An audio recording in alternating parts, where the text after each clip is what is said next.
ನಮಸ್ಕಾರ, ನಾನು ನಿಮ್ಮ ವೆಂಕಟ್ ಭರದ್ವಾಜ್, ನಿರ್ದೇಶಕ, ನಿರ್ಮಾಪಕ. ನಿಮ್ಮ ತಂದೆ ವಿ ಶಿವಶಂಕರ್ ಅವರು. ಇವತ್ತು ಅವರನ್ನು ಉದ್ದೇಶಿಸಿ ಒಂದು ಕಾರ್ಯಕ್ರಮ ಮಾಡ್ತಾ ಇದ್ದೀವಿ ನಮ್ಮ ಶಿವಶಂಕರ್ ಕಲಾ ಪ್ರತಿಷ್ಠಾನದಿಂದ. ಮೂಲತಃ ನಮ್ಮ ತಂದೆಯವರು ಆಗಲಿ 3 ವರ್ಷ ಆಯಿತು. ಅಟ್ಲೀಸ್ಟ್ ಅವ್ರ ಹೆಸರಲ್ಲಿ ಏನೋ ಒಂದು ಒಳ್ಳೆ ಕೆಲಸಗಳು ಮಾಡಬೇಕು ಚಿತ್ರರಂಗಕ್ಕೆ ಅಂತ ನಮ್ಮೊಂದು ಫೋಕಸ್ ಇತ್ತು. ಆ ಒಂದು ದೃಷ್ಟಿನಲ್ಲಿ ಇವತ್ತು ನಾವು ಅವರ ಹೆಸರಲ್ಲಿ ಒಂದು ಪುಸ್ತಕ ಬಿಡುಗಡೆ ಮಾಡ್ತಾಯಿದ್ವಿ. ಮತ್ತು ಕನ್ನಡ ಚಿತ್ರರಂಗದ ಉದಯೋನ್ಮುಖ ಬರಹಗಾರರು ಮತ್ತು ಮುಂಚೂಣಿಗೆ ಬರ್ತಾ ಇರತಕ್ಕಂಥ ನಿರ್ದೇಶಕರನ್ನ ಗುರುತಿಸಿ 2 ಪ್ರಶಸ್ತಿನ ಕೊಡ್ತಾಯಿದ್ದೀವಿ. ಒಂದು ವಿ ಶಿವಶಂಕರ್ ಪ್ರಶಸ್ತಿ, ಉತ್ತಮ ನಿರ್ದೇಶಕ ಮತ್ತು ಉತ್ತಮ ಬರಹಗಾರ ಅಂತ. ಉತ್ತಮ ಬರಹಗಾರ ಬಂದು ಕವಿರಾಜು ಅವರಿಗೆ ನಾವು ಕೊಡ್ತಾಯಿದ್ದೀವಿ ಇವತ್ತು.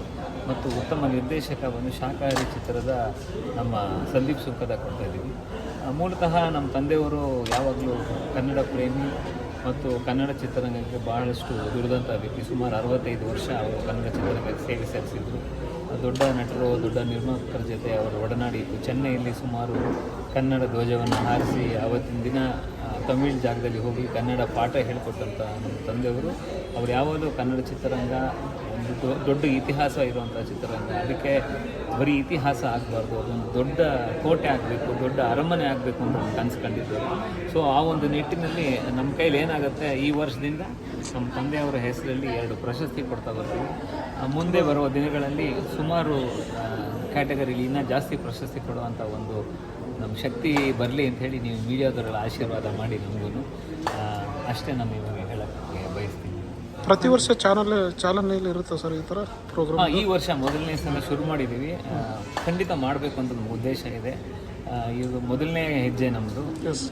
ಇನ್ನೂ ಅನೇಕ ಟೆಕ್ನಿಷಿಯನ್ಸ್ಗಾಗಿರ್ಬೋದು, ಆರ್ಟಿಸ್ಟ್ಗಳಿಗಾಗಿರ್ಬೋದು ನಾವು ಗುರುತಿಸ್ಬೇಕು ಅಂತ ಪ್ಲ್ಯಾನ್. ಯಾಕಂದರೆ ನಮ್ಮ ತಂದೆಯವರು ದೊಡ್ಡ ನಟರಾದ ಮಂಜುಳಾ, ರಾಜೇಶು, ಕಲ್ಪನಾ ಅವ್ರನ್ನೆಲ್ಲ ಫಸ್ಟು ಸಿನಿಮಾಗೆ ತಂದವರು. ಹಾಗಾಗಿ ಅವರು ಹೊಸಬರಿಗೆ ಜಾಸ್ತಿ ಒತ್ತು ಕೊಡ್ತಾಯಿದ್ರು. ಸೊ ಹಾಗಾಗಿ ನಾವು ಈ ಹೊಸ ಯಾರು ಡೈರೆಕ್ಟರ್ಗಳು ಬರ್ತಾರೋ, ರೈಟರ್ ಬರ್ತಾರೋ, ಎಲ್ಲ ಕ್ಯಾಟಗರಿ ಹೊಸಬರಿಗೆ ನಾವು ಐಡೆಂಟಿಫೈ ಮಾಡಿ ಒಂದು ಒಳ್ಳೆ ಪ್ರಶಸ್ತಿಗಳು ಕೊಟ್ಟು ಒಂದು ಕನ್ನಡ ಚಿತ್ರರಂಗನ ಮೇಲೆ ತೊಗೊಂಡೋಗುವಂಥ ಒಂದು ಯೋಚನೆಯನ್ನು ನಾವು ಮಾಡ್ಕೊಂಡಿದ್ದೀವಿ ನಮ್ಮ ಪ್ರತಿಷ್ಠಾನದಿಂದ.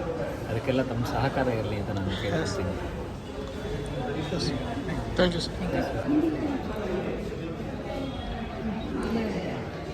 ನಮಸ್ಕಾರ ಸ್ನೇಹಿತರೆ.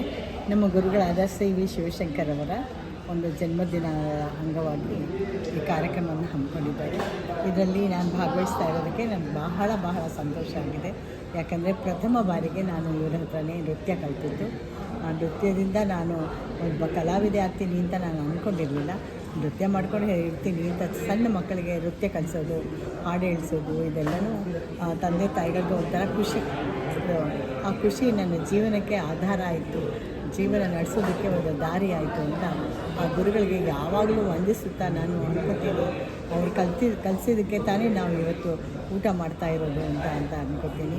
ಸೊ ಅಂಥ ಗುರುಗಳು, ನಮ್ಮ ಗುರುಗಳು ಬಹಳ ಶಿಸ್ತು ಮತ್ತು ಏನು ಸ್ಟ್ರಿಕ್ಟ್ ಅಂತ ಹೇಳ್ತೀವಲ್ಲ ಆ ಥರ.